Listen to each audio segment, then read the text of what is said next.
Welcome back to Harmonize Your Life Conversations on Self-Care for Women of Color podcast with your host, Dr. Toni G. Alvarado. I'm so glad to have you here with us as we are now in our October series. Yes, we have gone through our September series and now we are kicking off our October series. Many of you know that the month of October is dedicated to domestic violence awareness or intimate partner violence awareness and prevention, as well as breast cancer awareness and prevention month.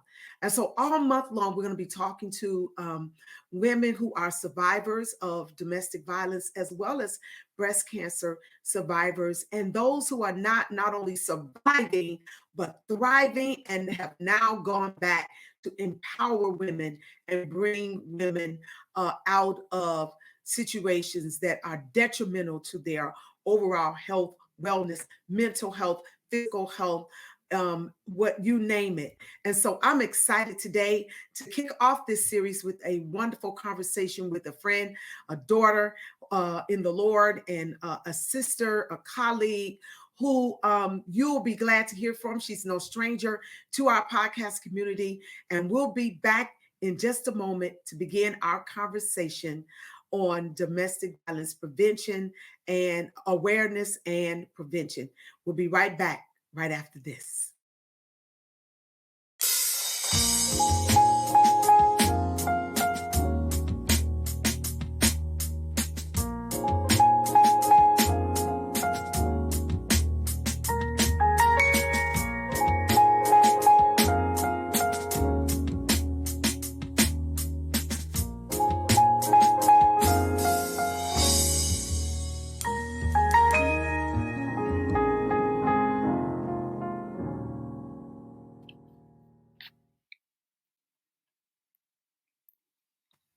Well, here we are again with my guest today. I know you're going to be blessed by our conversation. I have with me Tamiko Lowry-Pugh in the podcast studio with me today. She is no stranger to the Harmonize Your Life Conversations on Self-Care podcast. And I'm glad to have her back here with us again. She was with us in 2020, the year that we launched the podcast. She came in the month of October that year, and I invited her to come back today and this year. And let's continue the conversation. Want to hear about the work that she's doing. She's doing some amazing work in the community around this subject, around this issue. This illness, if you will, that plagues our society. Let me just give you a little bit of information about Tamiko. Tamiko Lowry-Pugh is often referred to as the empowering diva. And as you can see, she is a diva. She is a voice of women's empowerment. And as the Chief Empowerment Officer of the Living the Empowered Life LLC, Tamiko leads courses, events, and programs that empower women to shift their limiting beliefs and to tap into their divine purpose. She serves as the host of the Living Empowered Life podcast, where she shares inspirational interviews, tips, tools, and resources that move you forward in faith, in life, and in business. She is also the founder of the Still Standing Alliance and Foundation, a nonprofit organization that focuses on domestic violence, advocacy, awareness, and prevention. As a survivor herself of domestic violence, Tamiko is very transparent about her journey, turning her pain into purpose. I love that. And this is has allowed her to construct a powerful movement dedicated to the empowerment and personal development of women across the world. She is a compassionate mentor, friend, an enthusiastic leader, and visionary. She is a daughter in the Lord, and I am so happy all the time to see the work that she is doing. Whenever I see her on social media or talk to her, I'm just godly proud of Tamiko. Tamiko believes that empowerment comes from within, yes, and can be achieved by honoring yourself, honoring your values, and expressing your true expressing your talents and your gifts. Welcome back to the Harmonize Your Life podcast, Tamiko. Thank you so much for having me. I'm excited to be here. Always excited to sit down and have a conversation with you. So thank you for Well, having me. Well, as I said in my introduction, I am always delighted to be with you, to share with you. Always glad to have you partnering with us in the work that we're doing, and to be able to partner with you in the work that you're doing. I've seen firsthand your work. I know firsthand your story. Because I pastored you for a season of your life as you were Yes. a member of our local church. And during that season, while you were kind of coming out of that of a horrible relationship, and being able to sit with you, talk with you, cry with you, pray with you, and then to see God just almost like a caterpillar, just see you burst forth out of a cocoon that was holding you Mm. bound, and now you just become this beautiful butterfly that is soaring. And what I really love about it is that you've not only taken back your power, your personal power, but you are now empowering women. And you've gone back. It reminds me of what Jesus said to Peter: when you are converted, Mm. strengthen your brother. And how you've just gone back and led many daughters that were captive into a space of freedom. And so I'm so proud of you. Thank you. It's too soon to start crying. Look, you got me tearing up already. It's too soon, but Thank you. but thank Thank you for you. being a part of the journey. You were definitely a part of the journey, stood beside me at the state capitol. The first time I had the opportunity to speak and pass laws. I mean, you were a part of the journey. And I'm so grateful for you. I'm grateful for you, and I thank the Lord how He has kept us connected through the years. We don't talk every day, every week. Sometimes we go months without talking, but when we do, it's like, we just pick right back up Yes. right where we left off. And Yes. I appreciate that. So, Tamiko, some of the people who are listening to us today may not have heard your story. And so I always ask the women that come in to share a little bit of your story, because there's power in our stories, right? And Yeah. all of us have a story. And when we get an opportunity to share a little bit of our story, you never know how many women can identify, number one, with your story or our stories, and how many women are set free by just hearing our stories, seeing themselves, and hearing our stories often as they relate, can often help them as they're struggling maybe in areas of their lives. So share a little bit of your story and why you have become an advocate for survivors of domestic or intimate partner violence. Yes, yes. Dr. Toni, just like you, I believe that our stories are very important. It's important that we share them. Our stories bring hope or breathe hope into those people who are going through what we actually were able to survive. And not only that, it brings glory to God, right? It allows us to see the things that He's allowed us to not only go through, but grow through, Yeah. and survive those things. And it helps us to really tap into our purpose. But in my story, probably like many others, many others, because 1 in 4 women are impacted by intimate partner violence. It's something that I thought I would never experience. I thought I was full of confidence, and I just thought that it was something that couldn't touch me. But I just remember thinking that I met the man of my dreams, right? Mhm. Great smile, tall, dark, and handsome, gainfully employed, all that stuff. And I feel like that the man of my dreams became my worst nightmare. Wow. Um, he began to beat me, I'll say Hmm. emotionally, financially, mentally, Hmm. until I became what I would call a broken soul. Now, notice I didn't say physical, because before it even got physical, I was already broken. Okay. Um, so how do you? So it started out the mental, the emotional, the financial abuse, and then eventually it led to the It, physical. yes, and I always tell people, how do you heal a broken soul? Right, Wow. you can heal a broken arm. Physical things heal over time, but how do you heal a broken soul? So long story short, I'm in this relationship. Um, and it slowly happened. By the time he actually laid a hand on me, I was in a space emotionally where I felt like I deserved it. I wasn't doing something right. And so for me, it was like, well, maybe if I cook his favorite food or, wear his favorite outfit or do this or do that, maybe he'll love me more. Okay. Um, but I got tired. And the day that I decided to leave him was the day that I almost lost my life. We were on Interstate 85, and I just remember telling him, I'm going to leave you. And he was like, the B word, B, if you leave me, I will kill both of us.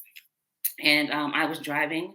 He proceeded to take the steering wheel, you know, I guess to try to get us in an accident. We ended up on the side of the road, and that's where he beat me and strangled me until I was unconscious. Um, I woke up in the middle of Interstate 85 with cars blowing their horns, swerving around me, trying to prevent from hitting me. And that was the day that my journey of survivorship began. That was the day that I knew that there was a bigger purpose behind what I had to go through. I never went back after that. And that's when I became an advocate and really wanted to help other women that were going through it. Wow, wow, wow, wow. And I'm sure that there are women who are listening to this uh, podcast today who can identify in some way with what you have experienced. Wow. So, Tamiko, the World Health Organization has listed domestic violence or intimate partner violence as a public health problem. And we don't often think of it in the terms, when we think of public health, we think of diseases like COVID-19, Mhm. um, HIV and AIDS. We think of pandemics and endemics, Right. but we don't see domestic violence as a public health risk or issue. Hmm. And I think that's why it's so important that voices like yours who have risen to share and bring awareness is so important. Um, this public health problem, the World Health Organization says that IPV affects women's physical and mental health through direct paths, such as injury, indirect pathways, such as prolonged stress responses that leads to chronic health problems. That when I read that, I was like, wow. That, Hmm. that's so it's what it leads to in the health of women. This prolonged stress, Yes. injury, direct and indirect pathways, because sometimes it's through our relationships and other people lives that we touch, our Mhm. work, those indirect pathways, the things that, because if I'm not well emotionally, it's going to impact my work, it's going to impact my other relationships, Yes. all those things. And then this prolonged stress that comes with it. Can you talk to me or talk to us and ask? I just want to ask you, have you seen this in the lives of women as you've advocated for those? Absolutely, absolutely. I've seen it in myself and other women. Let me just talk about myself a little bit. I've shared a little bit of my story, Yeah. but I talked about the emotional trauma. Mhm. How do you heal a broken soul? And so for me, I developed depression. So it definitely impacts your mental health. Not only that, I would have migraines every single day. So I'm like going back and forth to the doctor, seeing a neurologist, trying to figure out what was wrong with me, but it was the stress. And so Mhm. I would have these migraines. And so I'm constantly taking Tylenol and goody powders and anything to kind of mask that pain. And then my liver started to fail Wow. because I was taking so many different types of medication. Then I had high blood pressure. And so I Oh, had all these ailments that were really a direct result of stress and the trauma that I was dealing with, because trauma impacts us internally. yeah. And you can look at a person all day and say, "Oh, she's gorgeous, she's beautiful," but at the end of the day, the inside is not beautiful. It's the Mhm, mhm, trauma mhm. was slowly kind of Killing you. yes, it was really tearing me apart. And when you say, think about it, if it's tearing you apart physically, I mean, literally over time, it could lead to death. It could definitely lead to death. Um, Stress can kill you, and a person can stress you out so much to the point where your health really starts to fail. Yeah. Yeah. Wow. Wow. Wow. Wow. Whew. So let's talk about power and control. Hmm. Power and control. We know that domestic violence is at the root of it. It's about power and it's about control.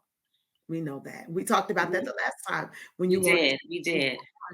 with us. And so, it, why is it? Why is it about power? Why is it? So let me kind of give the definition of domestic violence, which you've done that. And so when we think about it, it's a pattern of behaviors, right? It's a pattern of behaviors used to gain or maintain power and control. And power and control, that is the main tactic in domestic violence. A person wants to have power over you. They want to control you. And the power and control will, in domestic violence, we have this thing that's called the power and control will. Okay. Um, and it shows the different areas where the abuser tries Mm, to get power and control, or the ways that they try to get power and control. So, you can have power and control over me by threatening a person, right? You can use intimidation. Intimidation is like, if I look at you a certain way and I can control you, that's power and control. That's domestic violence. And I always tell people, the only person that, even young, when I'm talking to younger people, teenagers and college students, the only person that should be able to look at you and scare you are your parents, right? Because that's what they in a healthy control way it. But too. in Mm, your adult life, the person that's supposed to love you, they shouldn't be able to intimidate you or instill fear in you just by looking at you. So yeah. using intimidation, using emotional abuse. If I can control your emotions, right, that's power and control. That's domestic violence. If I am using male privilege or using, even using scripture to control you, that's a form of abuse. Yeah. Yeah. Controlling the finances, that's a form of abuse. So those are all areas of power and control, how you can actually control a person. And that's where intimate partner violence comes in. So again, it may not always be physical, but Mm, I'm controlling you by intimidating you, I'm scaring you, and I'm instilling fear in you. wow. Wow. That's wow. Okay. So when you've been a victim of it, women who've been victims. So why do some victims stay? What are some reasons that victims And stay? that is a great question. I'm asked that all the time. The first thing I say, and I know you're asking it in the means of you really want to know why a victim would Yeah. stay. Hmm. And some people just like, well, why she don't just leave, right? And I always tell people, Yeah, I don't well, mean that in a judgmental way. don't say, Mhm. yeah, and I know you didn't. But sometimes people will ask that question. I say, well, why does he hit? Let's get to the bottom of it, right? Why does he actually hit? But to answer your question, there are so many reasons why a victim would stay. So we talked about power and control, and it's all, it ties Mhm. in. Mhm. What I want people to understand is aside from danger, um, the day that a person decides to leave a domestic violence relationship is the most dangerous time for them, because that's when a person believes that they have lost control. And so that's when you see the most aggression come out. So Okay. maybe that's the day that the physical abuse has gotten the worst, or it may even, unfortunately, sometimes it turns into a homicide. So you have to be very, very careful when Mhm. planning to leave. I mean, you see what happened in my situation. I said, I'm Yeah. leaving. Yeah. Told him I was leaving, and he felt like he lost control. Yeah. But a few reasons. Fear is one. Mhm. Right? A person is afraid of what's going to happen. They're afraid of the unknown. Maybe, he's threatening that person. So there's just this fear. How am Mhm. I going to survive after this? He handles the finances. Mhm. So many different fears come up. A lot of people also believe that abuse is normal. They don't know what a healthy relationship looks Oh, like. wow. They've Wow. grown up in an environment where there was abuse, and it's just common. And so they're like, this So is normal. so this Do is what I'm supposed to experience. right. This is what we do. Mhm. Embarrassment or shame. Maybe I'm just embarrassed. Maybe I don't really want anyone to know what I'm going through. Yeah. Maybe I don't want to admit to my friends and family members that I'm in this relationship. Um, are people going to judge me? What are they going to say? Yeah. Yeah. And then you have the low self-esteem that comes over time because Mhm. the person, on the first date, they're not just slapping you or, you know what I mean? It's not Yeah, happening. yeah, yeah, It's gradual. And yeah. so at this point now your self-esteem is low. Person Okay. has put you down. You feel like either you deserve it or no one else is going to want me. Mm. Lack of support. Maybe you just don't have a support system. And this one, love. People are like, love? What do you mean by love? Well, a person can actually love the person that's abusing them. You fell in love with this person.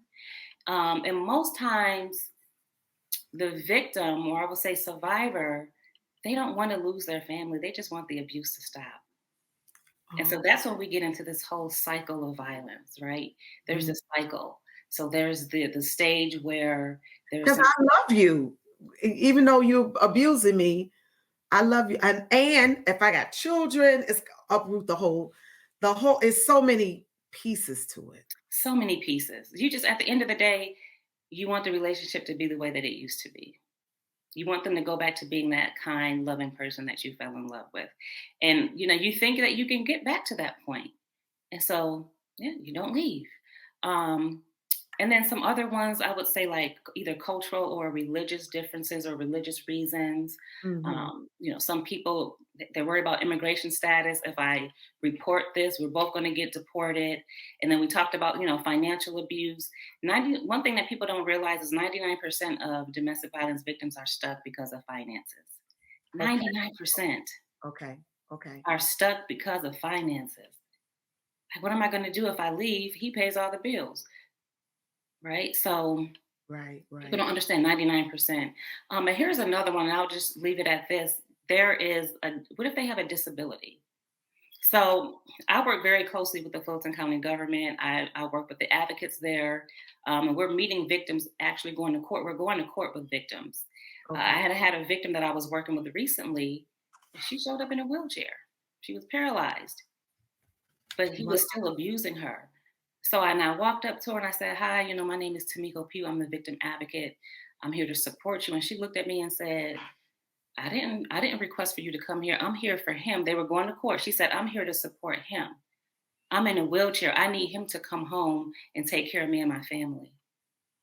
Oh my goodness. So we Wow. don't think about things like that. And that's something I just realized, when I met this lady, and I'm like, this is something that we don't often realize or even talk about. What if they have a disability and they're depending on that person? Wow. That's amazing. Wow. I no, yeah, that's deep. That's deep. I mean, really, never, ever considered it. Never, ever considered. Mm-hmm.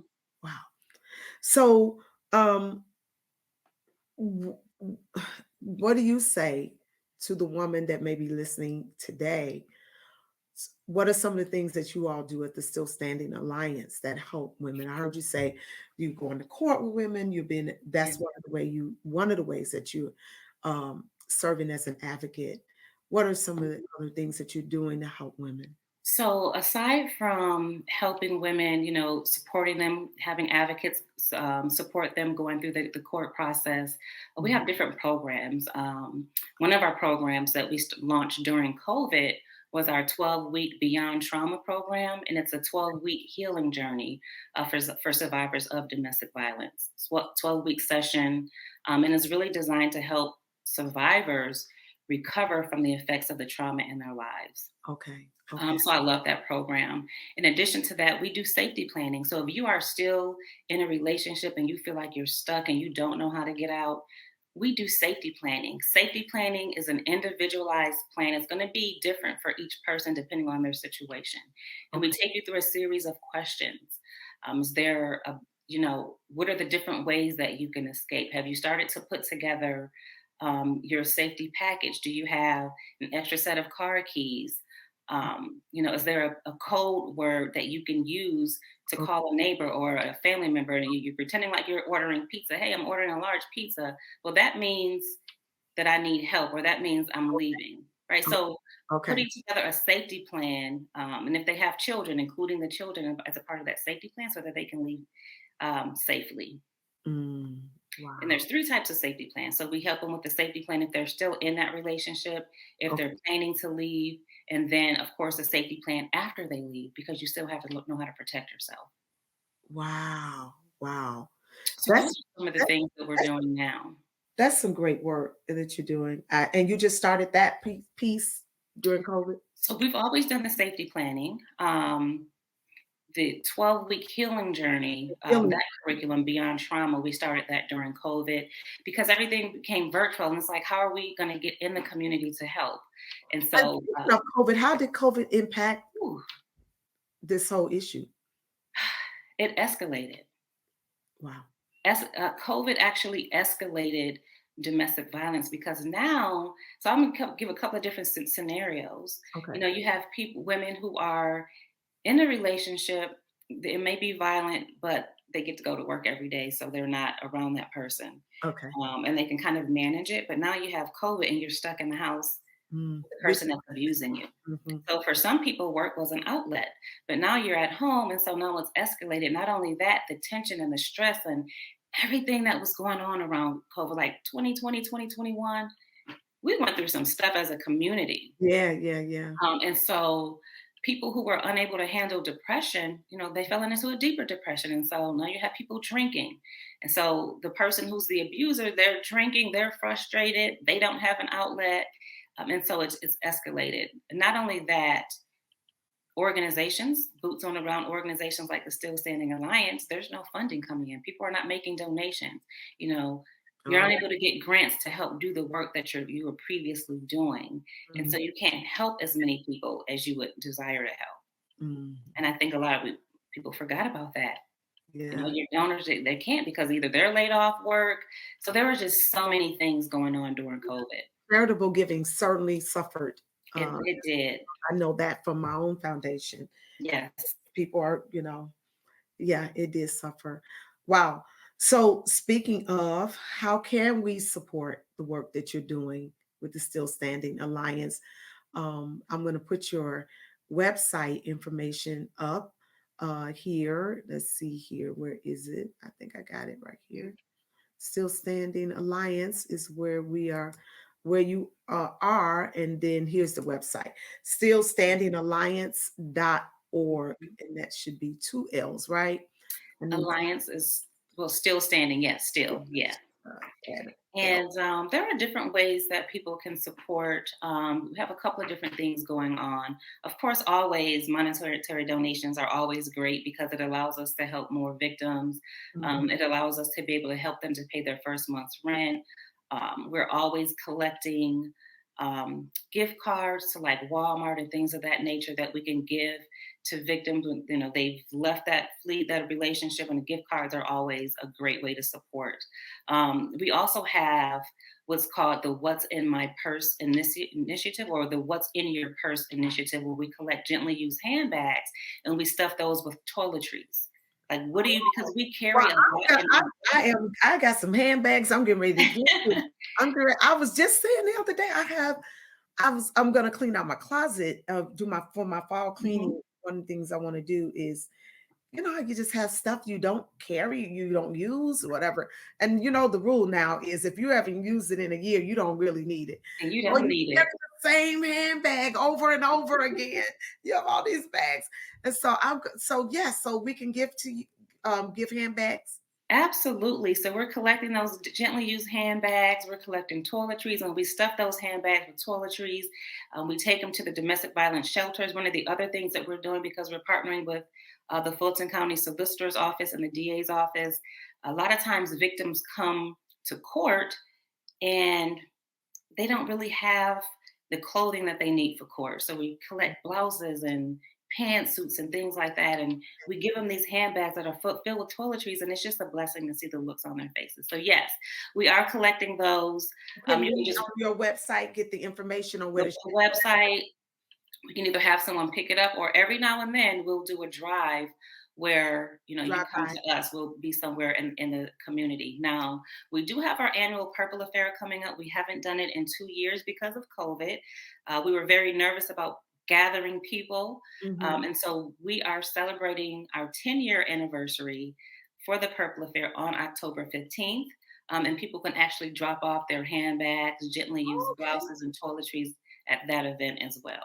Okay. On October 15th. October 15th. I definitely have a seat for you.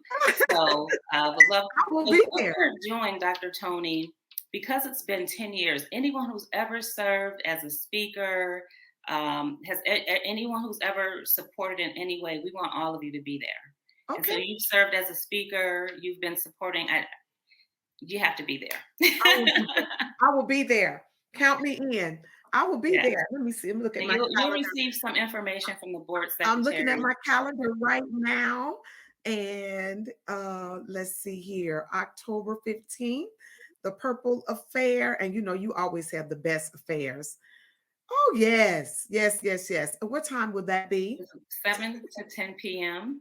7 to And that 10. information is also on the website, Okay. stillstandingalliance.org. I'm just excited. I mean, I'm like 10 years. We've really been doing Go this get me 10 a purple years. dress now. I got to get a purple The dress. purple dress. Yes, yes. So it started off as a purple party 10 years ago. This vision of having all these people come together. Well, the first one I only had 7 people show up, and we had on our purple shirts, and we still celebrated domestic violence survivors with those 7 people. So it went from having 7 people, No, to do not a despise hundred. the damn small beginnings. Yeah, yes. Yes. So Wow. it's going to be a celebration. I'm so proud of you. It is a celebration. Yes. And 10 years? 10 Wow. years. I can't You believe were it's at the that second years. one. I think it was 2012. You Yeah, spoke at the second one in 2012. I remember. Or it might have Wow. been 2012 or 2011, but it was whatever that second year was. Yeah. It's amazing how time flies. In 2024, my Sister's Keeper Foundation will be celebrating 20 years. Whew. Wow, And 20 years of service. yeah, Imagine so that. we're gonna do a big celebration I can't wait as to be well, there. celebrate the work and what we've done. And you've But done some yeah, amazing work too. wow, I am so excited. I'm so Yeah. excited about what you're doing, Tamiko. And listen, that t-shirt you're wearing, that still standing t-shirt. Yes. If the ladies that are watching us on YouTube, listen, if you all are not, if you're, you can find us on Anchor, Apple Podcasts, Google's Podcasts. A lot of our listeners listen to us while they're walking or working out or whatever. But then there have some who veg out on this podcast on YouTube. So those of you that are not, if you're not on YouTube, we're gonna invite you to go to the YouTube channel and watch this podcast episode with Tamiko on my YouTube channel. Let's see, I'll put that up there. You can go to Dr. Toni G. Alvarado on YouTube there, and it will be a blessing. Subscribe to the YouTube channel. You also that our analytics can go up, and this type of content, this powerful, informative, inspirational, motivational content that our community needs. We need to be able to be higher up in Google searches. So with the more people subscribe to our channel, the higher up we go in the analytics. And when you Google and put in hotkeys like words like self-care, health, wellness, Black women, women of color, domestic violence, whatever topics that we talk about, our podcast will come up and will be easy for you to find us there on YouTube or on Google. And so we want this type of information. Our community, the Bible says we perish for the lack of knowledge. And there are resources and people out there like Tamiko Lowry-Pugh, who is here today on our podcast, who is here today sharing with us on the subject of domestic violence, intimate partner violence. And this is the statistics. What's the stat on how many women is it? 1 in 4 women will experience or have experienced domestic violence or intimate partner violence in their lifetime. Wow. 1 in 4. 1 in 4. That's a lot of women. It's a lot. That's a lot of women. And I know as a pastor, that means that every third woman it's 4 women, every third woman on the road is a victim of domestic violence. And so we have to raise our voices, we have to lift our voices and let this and talk about this in our community. We cannot be silent anymore. We need to raise our voices, and we need to empower men and women who are victims of domestic violence. And we need to rehabilitate abusers, all of that, so that so our community can be whole and we can live that abundant life that Jesus came for us to live. Yeah. So my guest today is Tamiko Lowry-Pugh. I want you to know that you can find her, Tamiko, she is the founder of the Still Standing Alliance. You can find her on Facebook at Tamiko Lowry-Pugh, on Instagram at Tamiko Lowry-Pugh, and on Twitter at Tamiko Lowry-Pugh. Go to her website at www.stillstandingalliance.org. Get a ticket to the Purple Affair, the 10th year anniversary of the Purple Affair. Get your handbags, donate your handbags, purchase the Still Standing t-shirt that she's rocking on the show today, her purple t-shirt. So listen, because purple, we're standing in solidarity with survivors of domestic violence when we wear purple, which is why I'm wearing my purple today. And I want us to encourage women to come out, encourage women to be empowered. Let women know that you do not have to stay in these situations. There is help for you, and there are organizations and women like Tamiko Lowry and organizations like the Still Standing Alliance that are here to help you come out of these horrible situations. Thank you again so much, Tamiko, for being here today and being a part of our October series of the Harmonize Your Life podcast. And I just want you to give us one last word of encouragement as we prepare to sign. Well, thank you for having me.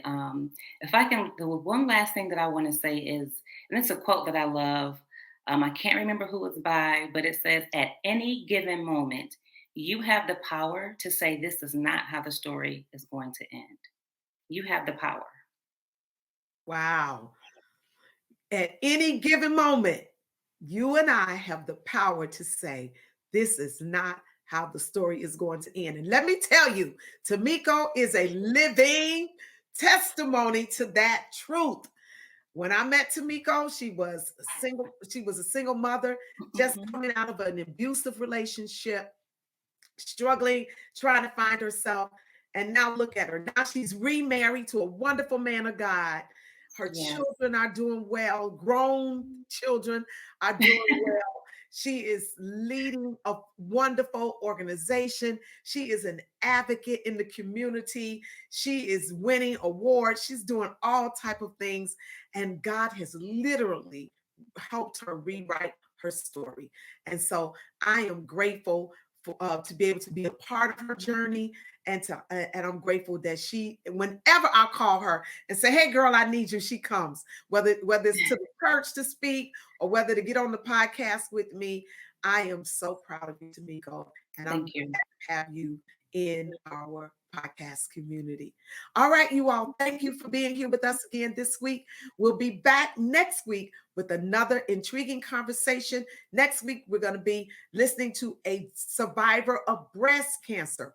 We have a wonderful woman of God that's coming into the podcast studio, and we'll be talking about breast cancer awareness on next week with one of our breast cancer survivors. And so we thank you for being here with us today. Stay with us. Don't go anywhere. Meet us again next week on Harmonize Your Life, Conversations on Self-Care for Women of Color podcast with your host, Dr. Toni G. Alvarado. See you soon. Hi, this is Dr. Toni Alvarado, and I want to personally invite you to join the Harmonize Your Life Women's Self-Care Network. Join us for fitness motivation, health and wellness information, inspiration, self-care strategies, and ideas for creating harmony in your life. As a certified health and wellness coach, it is one of my greatest honors to support women in their fitness, health, wellness, and self-care goals.